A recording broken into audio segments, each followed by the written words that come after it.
This is Sound, Noise, Acoustics, Engineering Podcast with Bill Holliday, episode number 11, brought to you by Sound Solutions, an independent acoustical consulting firm at ssacoustical.com. Thank you for joining me on this episode. I'm going to be talking about workplace noise control, evaluating and mitigating noise exposure for workers. So why is soundproofing important, or why is factory noise an issue? A lot of times factories have high ceilings, a lot of hard reflective surfaces. Many times they need to be cleanable so they don't put a lot of absorption up. Large, not a lot of reflections because the volume is so large. And many times there's loud machinery. So noise can be hazardous to health and safety for employees. Employees may not be able to communicate as well, which makes them less efficient, could result in unnecessary accidents, and exposure to extremely loud noise can cause permanent hearing damage. So we're going to look at how that's evaluated and how to mitigate it. But it's an important issue. Computing worker noise exposure. So OSHA, that's the U.S. Department of Labor Occupational Safety and Health Administration, their OSHA noise exposure code states that you can be exposed to different levels depending on the duration of that exposure. So if it's an 8-hour workday, you can't be exposed to more than 90 decibels. If it's a 12-hour workday, that goes down to 87 decibels, and that's dBA. If it's a 6-hour workday, you could get exposed to 92 dB. And if it's just for 1 hour, you can get exposed to 105. So that's just stating that that's the limit. And they're feeling that if you have long-term exposure, that many hours per day, you could get some hearing damage. So what they say is, hey, for an 8-hour work week, we're going to call this the time-weighted average exposure. If it's above 85, then you really need to have attenuation. And if it's and that's equivalent to an 82 for a 12-hour workday. And you need to have some sound attenuation or a program in place. So there's a conversion. There's two ways to deal with or measure the noise exposure. One is you can attach a dosimeter to a worker and just have it track that person for a day or for multiple days and get a feel for what the exposure is, or track different people.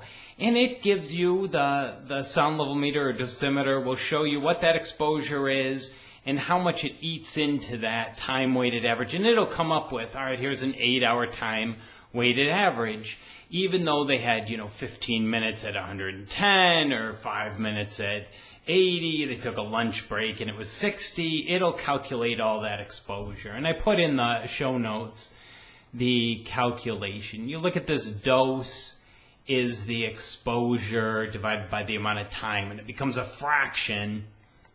And you add all those fractions up at the different levels, and you can calculate the exposure, the total exposure they have.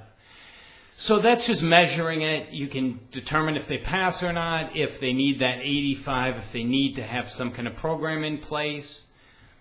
The other option is to just take some samples in the different areas where people work, estimate how long they spend in each of these areas, and compute yourself what that exposure is. And it's probably best to do both, or the more important one is coming up with what levels are they exposed at for what amount of time, because that's really going to be the most useful to mitigate. And I put in some tables for how to calculate those numbers. As far as noise mitigation, we have 4 strategies we're looking at. Treating the noise source, treating the noise path, treating the noise receiver, or limiting the time in certain areas. And the final treatment, of course, could be a combination of these. So the noise source, we're looking at replacing equipment with quieter equipment, with smaller units, Maintenance of equipment. We've gone out many times where belts haven't been replaced, something's not balanced, or lubrication hasn't been done, and that can significantly reduce the noise. Lagging the equipment. A lot of times we'll use loaded vinyl with a quilt on the inside to decouple that loaded vinyl from the equipment. Or enclosing the equipment. Sometimes it can be a hard enclosure with absorption on the inside. Or location of equipment. If you have several pieces of equipment in one area, it could be just isolating the pieces of equipment to keep that environment a little quieter. So that's treating the noise source. The noise path.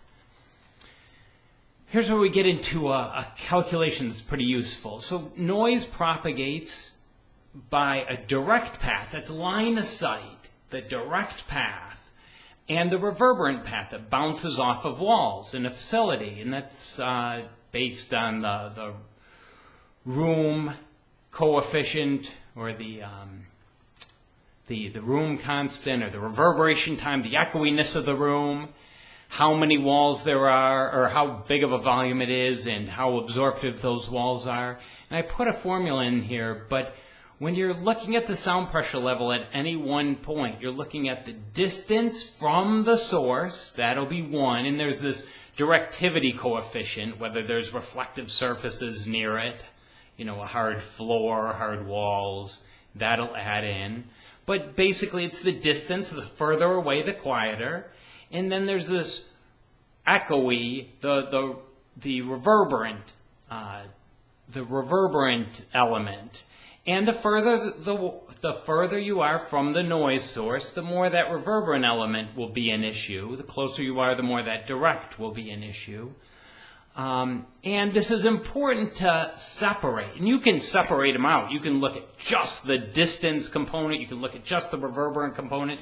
And you can calculate, you can measure that reverberant component by doing a reverberation time measurement, where you play a loud broadband noise source in a room, or in this factory room, you turn it off, you measure in each octave band or third octave band how long it takes it to drop 60 decibels. From that you can calculate the room constant, and that'll give you an idea, or you can just model it based on the volume, surface area, types of room finishes, number of people in the room. You can get an estimate for what that room constant is. From that you can calculate this reverberant noise and the direct noise, and it's important to separate those because the mitigation of the path is going to be dependent, or it's only going to affect one of those. So if you put up a barrier, that will affect the direct path. But it'll do nothing to the reverberant path. If you put up absorption, baffles, or some kind of absorption behind perf metal, or it could be, lapidaries, or wall absorption. If you put up absorption, that'll have no impact on the direct noise, but it'll impact the reverberant path. So it's important to know what's contributing at what part, in what part of the facility, to be able to determine what's the most important, or what needs to be done to meet the criteria. So a lot of times, if you're getting a lot of exposure, but you're not working on a piece of equipment, you might not be able to put a barrier up for a piece of equipment, but you're spending time further away from the noise sources. A lot of times adding absorption of the room will not have much effect when you're working right close to the loud equipment, but it'll limit your exposure during the day and reduce your overall noise exposure,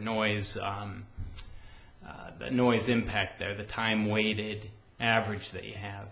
The third approach is to treat the worker, the receiver, and that's using hearing protection, some kind of booth or shield, right for the worker. And the fourth is to limit your time in certain areas. And that could be adding staff to cut the shifts down. Instead of 12-hour, have 8-hour shifts, or rotate people in loud areas so that you don't have as much exposure in certain areas.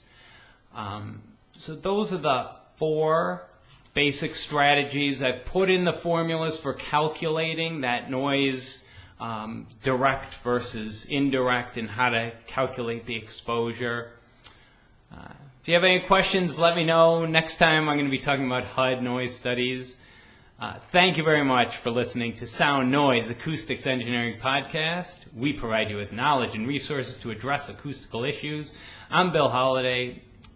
This is brought to you by Sound Solutions Acoustical Consulting at ssacoustical.com.